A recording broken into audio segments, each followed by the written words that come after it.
The key to the archive room was small. Brass, worn smooth at the edges from decades of use, number 47 stamped on the bow. Walter had carried it for 23 years. Nobody'd ever asked him to turn it in. Nobody remembered he had it. Most people didn't remember he existed at all. He worked the night shift at Pemberton University Library, 10 p.m. to 6 a.m., Tuesday through Saturday. Walked the floors every hour, checked the emergency exits, made sure students weren't sleeping in the carrels or smuggling food into the rare book section. Quiet work. Invisible work. The kind of job where you became part of the furniture after a while, noticed only when something went wrong.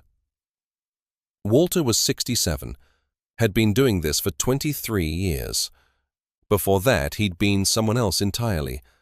Dr. Walter Morse, Associate Professor of American History, specializing in Reconstruction-era labor movements. Published 3 articles in peer-reviewed journals.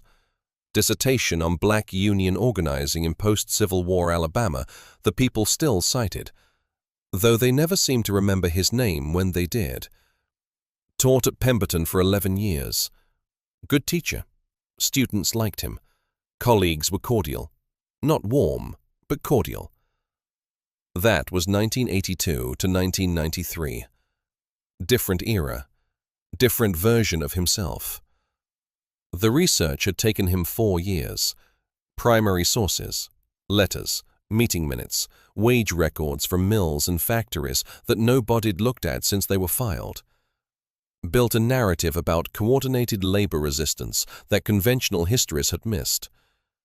Showed how black workers had built networks that crossed state lines, how they'd organized despite violence and legal restrictions, how they'd laid groundwork for movements that came decades later.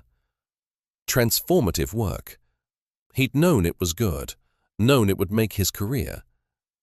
He'd shared his findings at faculty seminars, discussed methodology with colleagues, showed drafts to Richard Cunningham, senior professor, white man who'd been at Pemberton since the 60s.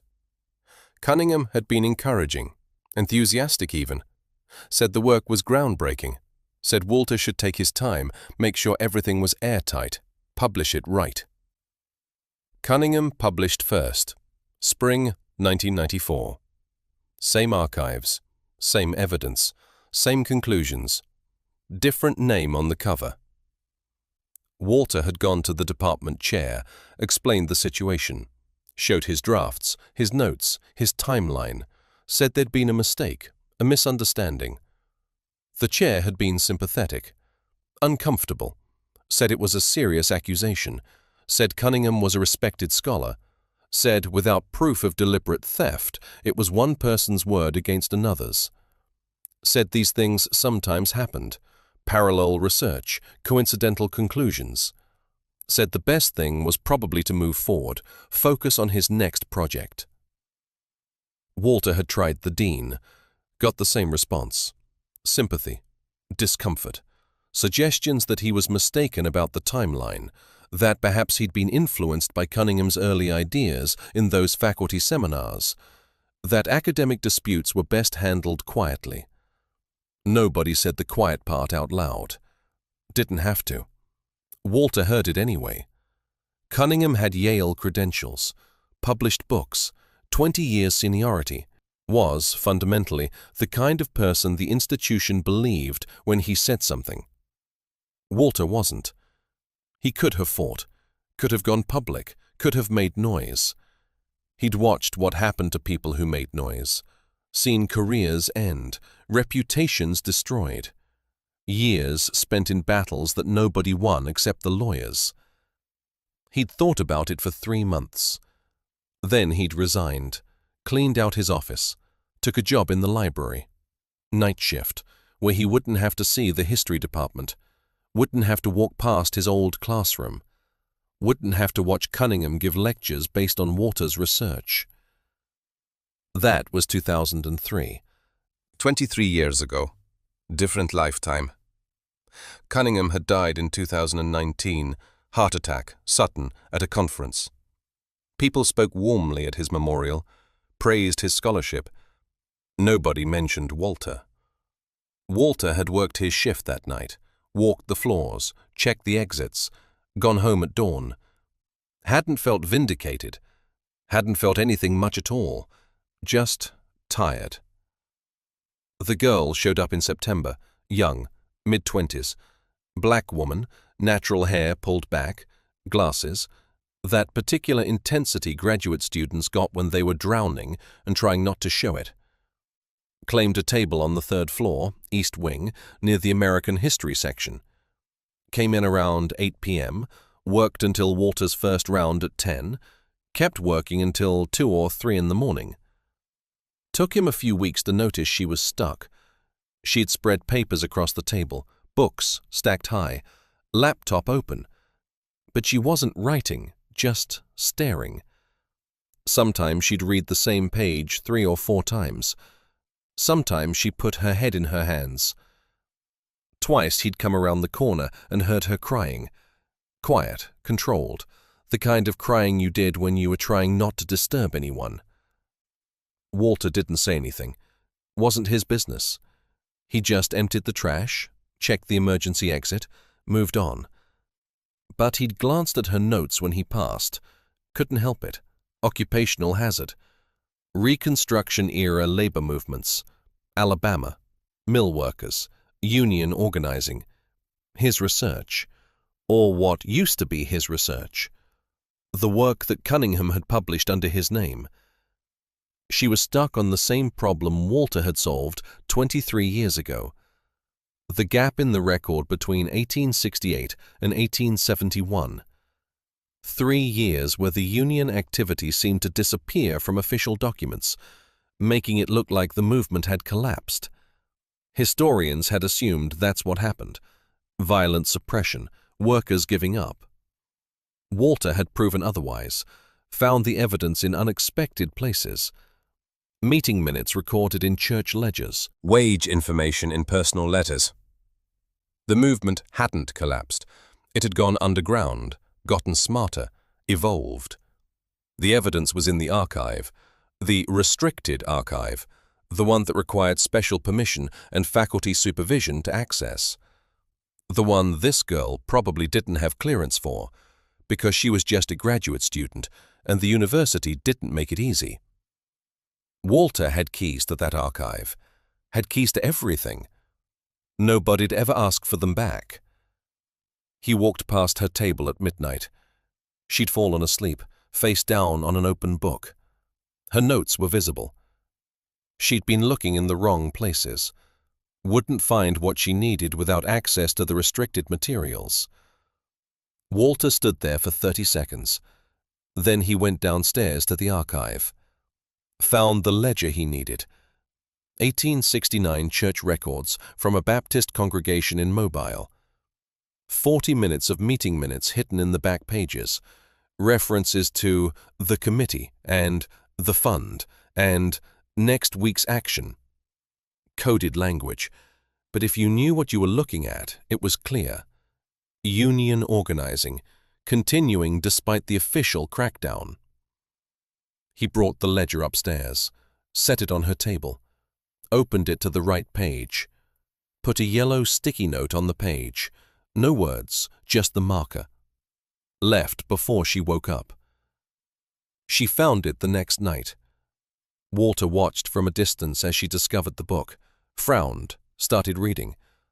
Saw her expression change, confusion to recognition to excitement. She worked for 6 hours straight after that, took notes, cross-referenced, followed the thread. Came back the next week. Different problem. She'd found evidence of continued organizing, but couldn't figure out how they'd funded it. The wage records didn't show enough surplus for workers to be contributing to a union fund.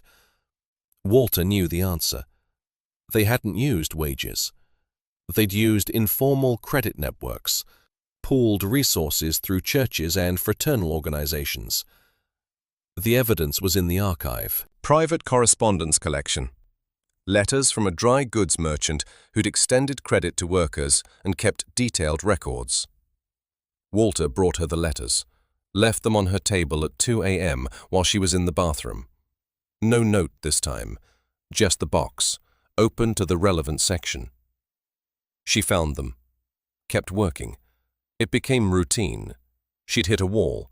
Walter would see it in her body language, her notes, the way she'd stop writing and just stare. He'd find the source she needed, leave it for her. She'd find it, keep going. She never saw him do it, never looked up when he walked past her table.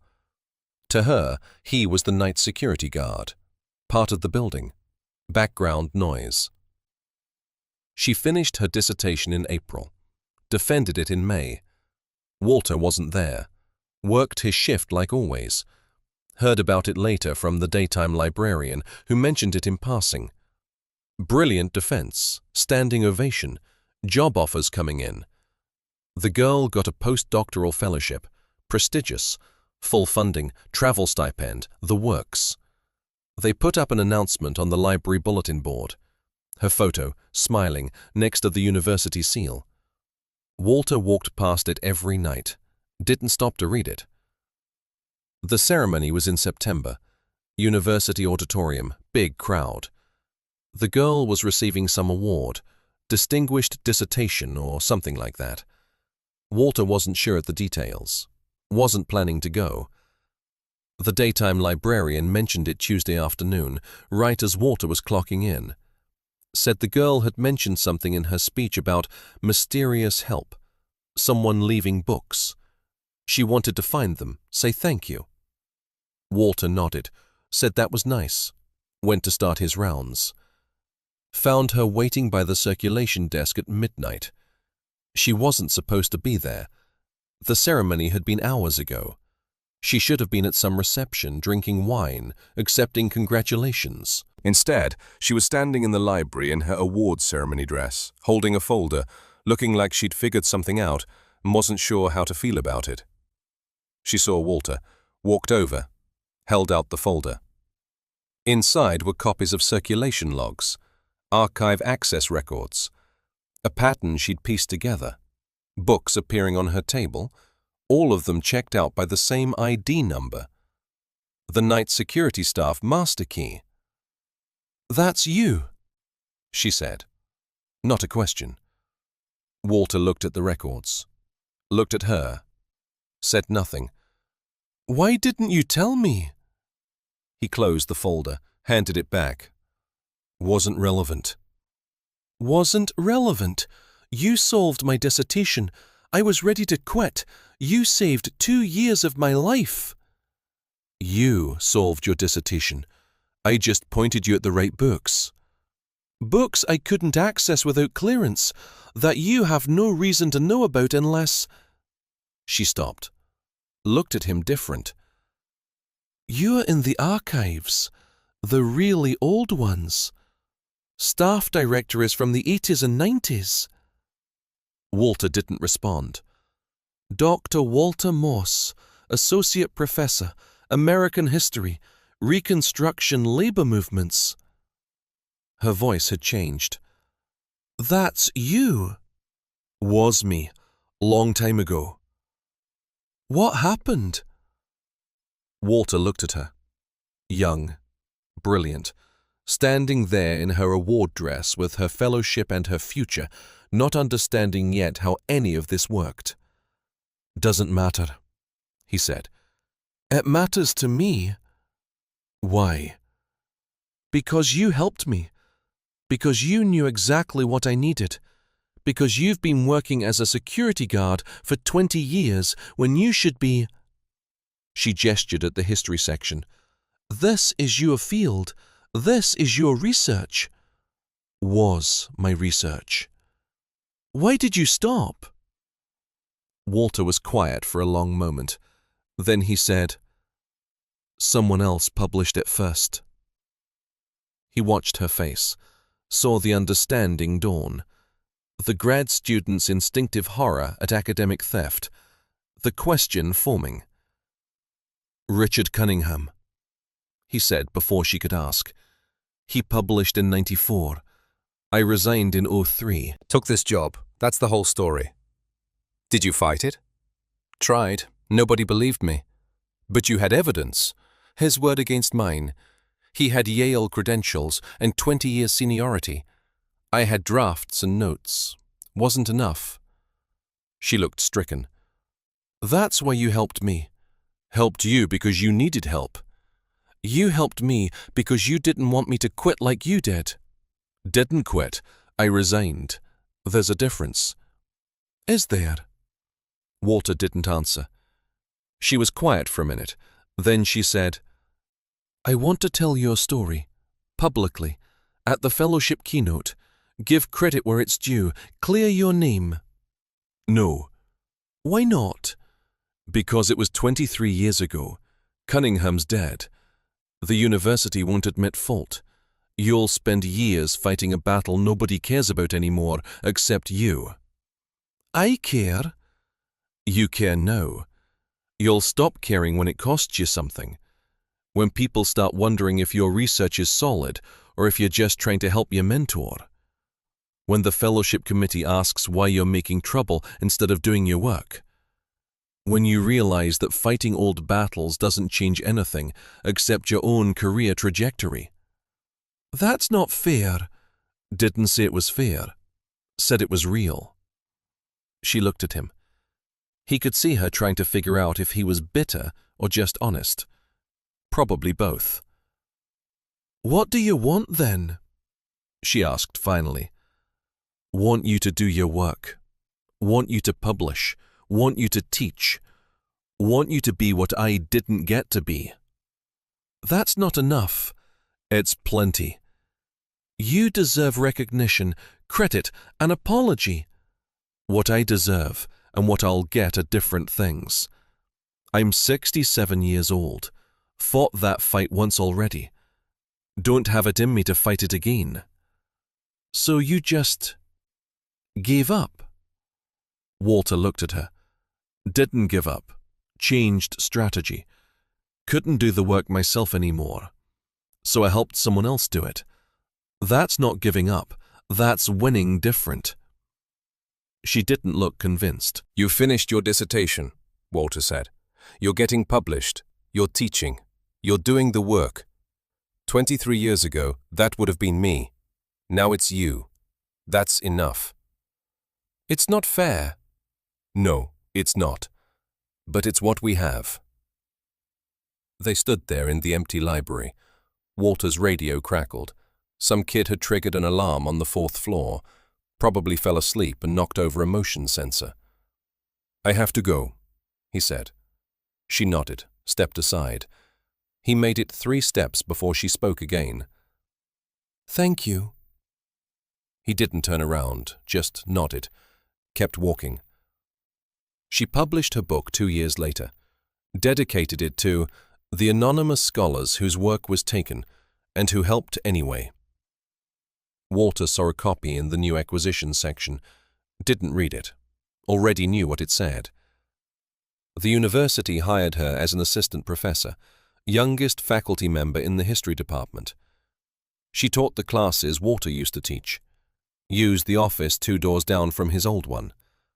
Sometimes Walter saw her on his rounds, late night working in her office, same intensity she'd had as a grad student. She'd look up when he passed, wave. He'd nod back. They didn't talk much, didn't need to. She was doing the work, that was the point. Walter kept working nights, walking the floors, checking the exits, carrying the key to the archive. New grad students came.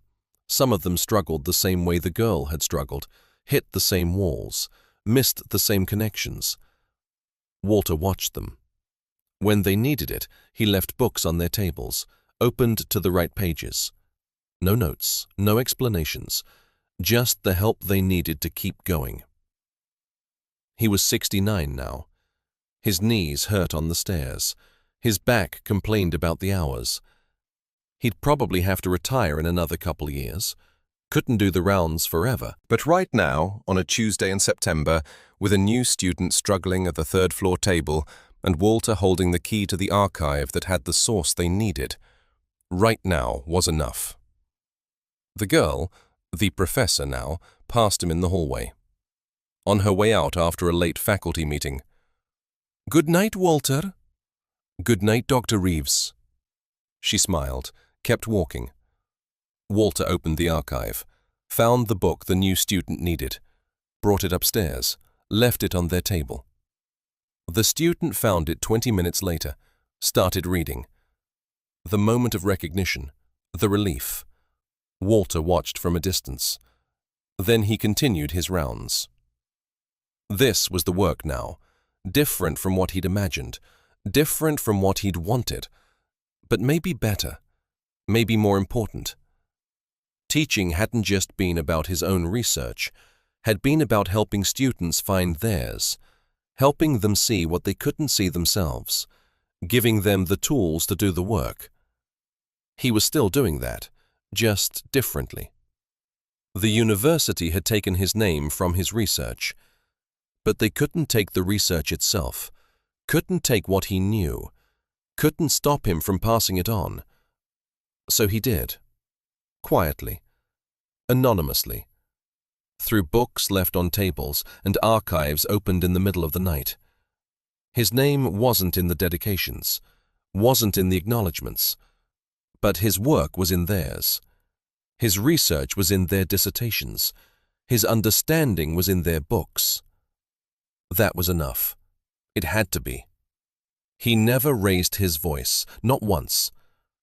23 years of invisible work. That's the hardest kind of victory to ignore. Subscribe.